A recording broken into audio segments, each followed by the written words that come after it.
Hello, everybody, and welcome to TitanUp Tuesday on a special presentation day of Thursday, possibly Friday, depending on when I edit this and get it up. But yeah, we're going to be talking nothing but Titans. Don't let the Texans gear fool you. It's TitanUp Tuesday. That is for sure. Joining me, as always, Blake Bellamy, our resident Titans fan. Um, we are trying to hit a like goal on this episode of 10 likes. The Jaguars pod has been getting 15 or got 14 on its last one. So if you want to outshine them, hit the like goal 15 times and maybe we can get this in front of more Titans fans. But we're also trying to hit a subscriber goal of 1,000. We're at 327 at the time of this recording. So hopefully we can get that to happen. Maybe you can be a part of the family and hit the notification bell so you don't miss any future content. Without any further ado, let's get into it.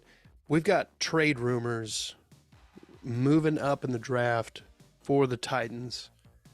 And not just any trade rumors. Not just like, oh, hey, we're going to trade up and get the best defensive, whatever. It's trade rumors to draft a quarterback. And not just any quarterback, but the University of Kentucky's very own William De La Torre Atticus Levis. Okay? Aloysius. No. Okay. I kind of want him now. No. Mr. Mayo and the coffee himself, Will Levis, is what a lot of people are mocking the Titans to move up and trade for. And how do you feel about that? What in your mind, what happens? What has to happen for that to even be a possibility this season? Trading up, that's not even on my radar. I would be very angry if that happens, actually. If we take Levis at 11, which I think he could be there at 11, we see this every single year. All the quarterbacks, like, okay, that's always something like that. And I think he could be there at 11. If we take him at 11, I'd be okay with that, I guess. I don't want to. Trading up, no chance, because we'd have to give up.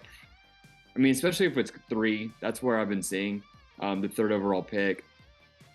We're giving up a few first rounds for that. I understand the mock to trade with Arizona, because that is where Monty Austin, whatever his name is, he used to work on the Titans. Now he's their Cardinals' new GM. I understand the connection. I don't want him. I like Will Levis. He has been falling on a lot of GM's draft boards, though, because of his arrogance and all of that. He's also a lot older than I expected. He's closer to Hendon Hooker's age. That I was kind of unaware of until last week. No one's ever brought that up. I think he's a freak athlete. I think he's tough. His grit kind of reminds me of Gardner Minshew, and I've expressed how much I love Gardner Minshew. But although I love Gardner Minshew, I'm not trading multiple first rounds for him and taking him 3rd overall in the draft. Yeah. We traded up for a quarterback last year in Malik Willis. I don't see us doing that twice a year. I think it's all smoke so that Indianapolis actually trades up and they lose him first and takes a quarterback at 3. I mean, look, I could see that. The Colts definitely need a quarterback, but maybe they're content with Gardner. Maybe they're going to let Gardner run some games and be the guy for a little bit while their rookie guy is slowly developing. But let's just say that hypothetically the Titans move up and trade. Does that mean that Ryan Tannehill becomes trade fodder at that point, or do you let him sit behind Tannehill? Because if you're doing all that to trade up to get a guy, you're gonna play him, right? Was Trey Lance the starter, or was it Jimmy G? Whenever he going, I know he got injured, but I feel like Trey Lance was maybe have been the backup. He was the backup. So I don't know. I guess you don't have to start him. I think it would make sense if you're investing that much, but I don't know if Will Levis is the day one guy. So I really don't know. I mean, he's incredibly jacked. He's tough and all that stuff. He's confident. That's what you want in a QB1. But you know who else was also confident? Josh Rosen. So I don't know. And Jamarcus Russell. Oh, yeah, Jamarcus Russell. Mr. Fake Um, Tape. yeah. Oh yeah, man. I love those screens. Like, okay, there's a blank tape. Um, so Will Levis to the Titans trading up. I'm not a fan. If we draft him at 11, I'm still not a huge fan of that. Earlier in the year, I was definitely open to it, but I've been all Tannehill this whole time. I don't think anyone's going to trade for Tannehill just because of his contract. Um, Maybe goes to the Jets if the whole Aaron Rodgers thing falls through, but it's been so long, and Aaron Rodgers is still a Packer, so I don't know what's going on. I feel like if the Titans do trade up, I still think they have the capital. I don't know unless they move on from Jeffrey Simmons or Derrick Henry, but Derrick Henry's not going to yield a first round pick, so it has to be some kind of Jeff Simmons deal, and I don't support that at all. Yeah. Yeah. And we don't want to have very many picks. Titans only have 6 picks, so I don't see it happening. I really don't. Yeah. Yeah, no, it would take a lot, and the Titans don't have a lot. They need to build as much as possible. It doesn't even make sense that some people would mock that to happen, honestly, in my opinion.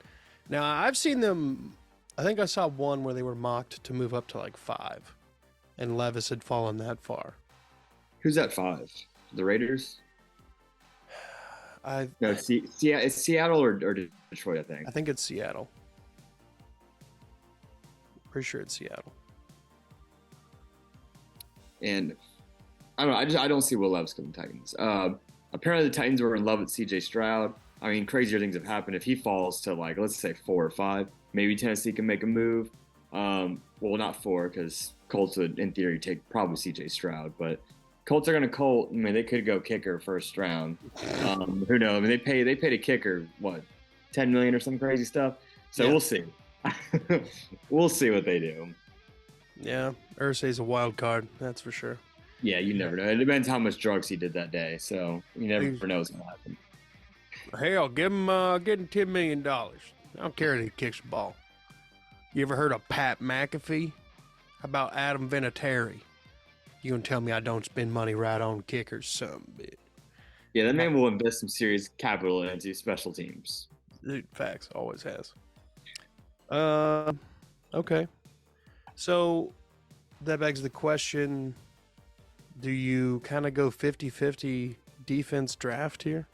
If all picks remain in the current hands, wouldn't that mean that maybe you go offensive line in the first round, second round defensive line, something to that effect? If I'm Rand Carthen, here's my draft strategy. Offensive line, wide receiver. Offensive line, wide receiver. Offensive line, corner or wide receiver. Dead serious. We have 6 picks. I want 3 of them going offensive line, 3 of them going wide receiver. Maybe a corner. The only thing with corner is we have a crowded cornerback room. We'd have to move on from Caleb Farley. I know it would break everyone's heart to see I don't even know what number he is. He's trash. It doesn't matter. Is he 3? See him go, cut him. I don't care. Cut him, 7th round pick. I'll take a 7th round pick in 2072 to get rid of him. I don't care. 2072. Doesn't matter to me. I'm probably dead by then. But I don't want to see Caleb Farley on the team. If we do get a corner, we're probably going to have to move on from him because I doubt we're moving on from Fulton, which we could. He's a starter, but with how injured he always is, and even at the closing presser last year, Mike Vrabel said that he's a habitual offender with injuries, soft tissue injuries.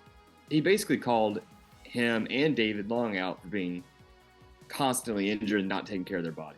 David Long, he walked. He got a very small contract in Miami, and he was very unhappy with Vrabel's comments. And I'm sure Fulton's also not a big fan of Vrabel. If anything, I could see Fulton getting thrown into a draft day trade, but then you have to replace him. So Titans just have so many holes. I feel like if we trade up, we're going to lose more picks. We're going to lose more players. Then we're just going to be worse off. So either trade back or stick what we do have. I want Paris Johnson, though, at 11 more than anything. So first round for me is a lock Paris Johnson and maybe trade back in the second. So we do have an early second round pick. So maybe trade back, maybe pick up a 4th, maybe a 3rd. We'll see. but Titans just need picks. We need to hit on some players. Yeah, it's real bad right now. It feels like in the division, the Texans literally were the floor and had just the most piss poor roster. And they've made moves to improve to at least where they're probably mid in the division. Meanwhile, it looks like the Colts have made moves that have taken them down a peg or two. And I'd say the Titans are somewhere in that same line, in the same, like, in the sense of, like, no matter what, basically a new offensive line is going to be put out there. No matter what, a new wide receiver or two is going to be brought in. No matter what, defensive linemen need to be brought in to youth.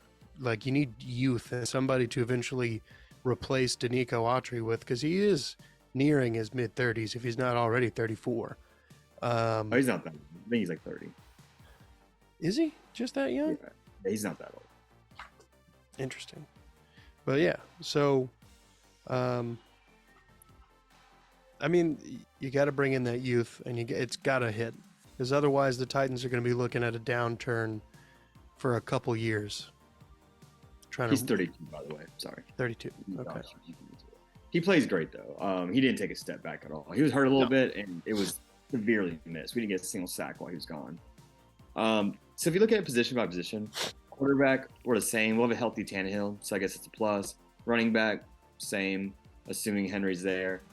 Tight end group, I think tight end group actually, it's honestly about the same. We did miss out on Hooper, but he didn't really do a ton. We just never used him. So it's really doesn't seem like a loss. Jefferson Wayne was god-awful, so I think it's an addition by subtraction. Wide receiver group, nothing really changed. They were horrible. So, like, going from, like, 32nd to 31st, it's going to be improved on. Offensive line was terrible last year, so I'll take a brand-new offensive line over what we had last year. So I actually think the Titans' offense improved, kind of. I just see them being about the same. They'll be healthier, I imagine. So yeah, I honestly expect like another 7-9 season. I don't have a whole lot of hopes for this 2023 Titans. Yeah, 7-10. Yeah, 7-10. The whole 17 game. That's gonna be like, I still call San Diego the Chargers, Oakland Raiders. I'm just the old man. I know. Okay, well, I think that's about all I've got for today's show. Do you have anything?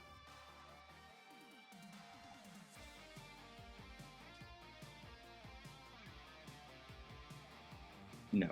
I was thinking there's no new news coming. Maybe a little bit. So the Titans offensive line got shook up a little bit. Titans brought back, I think, fan favorite, Corey Levin. So interior offensive lineman, played at University of Tennessee, Chattanooga. So hometown boy. He's been on the Titans like 8 or 9 different times at this point. I think he's played for every team in the NFL at this point. But he played corner and offensive guard last year. I think he did great. I think he was one of the better offensive linemen. Did you mean center? Yeah, what did I say? Corner. Oh goodness. Yeah. Yeah. I mean, at least he'd be better than Caleb Farley. So I would take hot take of the day. I'll take Corey Levin at corner over Caleb Farley. Jesus Christ. Same result, way cheaper. So Corey Levin at center, offensive guard, he could battle it out with him and Aaron Brewer at center. We'll see what happens there. Another thing, though, offensive line related. Taylor Lewan, Bustin' with the Boys star. You may have heard of him. He was on his podcast, and he brought on offensive tackle Paris Johnson. Paris Johnson said one of his teams that he really, really wants to go to is Tennessee Titans. Just saying, guys. Paris Johnson, the Titans. It's got to happen. If we get anyone besides Paris Johnson, I'm going to be disappointed on draft day. Well, I think it's gonna have to happen, because you know how Mike Vrabel loves those Ohio State boys. And then bookend tackles, Ohio State boys. So honestly, if the Titans were the first overall draft pick, I'm still taking Paris Johnson. I'd rather have him over C.J. Stroud, over Bryce Young, Will Levis, Will Anderson. Definitely Jalen Carter after that. This man may fall to the third, fourth round. Um, I wouldn't be shocked. There's always a couple dudes that fall way in the draft. I think Jalen Carter is going to be one of those dudes. And yeah, Paris Johnson, he's my dude in this draft. I think he is going to be a perennial All Pro. And I said this with the last episode with Mark Fox. Shout out Mark Fox. That if Titans go offensive tackle here, he's going to be at the Titans for 10 years because nobody lets an offensive line or a star left tackle walk. It just doesn't happen. If you do, you're a complete idiot. J-Rob did it with Jack Conklin, but you see where he works now. I think I saw him at Taco Bell earlier today. So we need to keep we need to get Paris Johnson. We need to lock him down, and that could be our bookend tackles. Conklin still plays for the Browns. He does. I was talking about J-Rob. He let him go. Now he's working Taco Bell. Oh, I see what you're saying. Yeah. I thought you meant Jack Conklin was. I was like, he's getting... Jack Conklin, man, he got a contract extension, man. He's on his third deal now. Yeah. 2 with the Browns, and, Titans didn't even give him a 5th-year option. Nice. Every one of J-Rob's first-round picks flamed out except for Jeff Simmons. But Jeff Simmons, if he's gone, I'd say that's a bust there, honestly. Yeah. If they let him walk after 3-4 years, no, that's a bust in my book. I mean, obviously he's incredible, but Titans need to do something. Hopefully Ryan Carthon knows how to draft. So this is going to be a complete wild card. We'll see what he can do. I have hopes for Ryan Carthon. I think he was very, very frugal in this free agency, but he had to be. We knew that going in, that we just had no money. We were just broke. The only critique would be letting Bud Dupree go pre-June 1st. That's my only issue that he's done this year. Yeah. I'd like to kick some tires on a wide receiver. I'm tired of Tennessee being a retirement home for wide receivers, but I've been seeing another trade scenario where if we do trade up to that 3rd overall pick, D-Hop would come to Tennessee. Yeah. I'd be all right with that. I mean, I think he is better than Julio Jones. I think he's better than Robert Woods, but still, that man's like $16 million a year. If he came here, he'd have to play for a lot less than 16, maybe closer to $6 million, and he ain't gonna do that. Yeah, he likes his money. Yeah, he's got to feed his, family. Mm-hmm. I mean, I know people can't really survive on $6 million a year in this economy, but we make it work. Yeah. I'd work for $6 million a year. That's just, I'd work for $6 million a year. I'd hate to do it, but I think I would. I think I'd work for $6 million a year. Would you? Yeah, I'd make the sacrifice. Yeah, hard to feed your family, but you gotta do what you gotta do. All right, folks. Well, thank you for watching. This has been TitanUp Tuesday on Thursday or Friday, whenever you're seeing it. Again, Tighten up every day. It's always a TitanUp day. We got a 10 like goal on this episode. 15 breaks the Jaguars podcast record, or not? I guess record. So if you're competitive and you want to beat those Jags, 15 is the goal. Yeah, because the Titans can do it, so you guys got to do it. Yeah, you have that power. So, without any further ado, thank you for watching and be good people.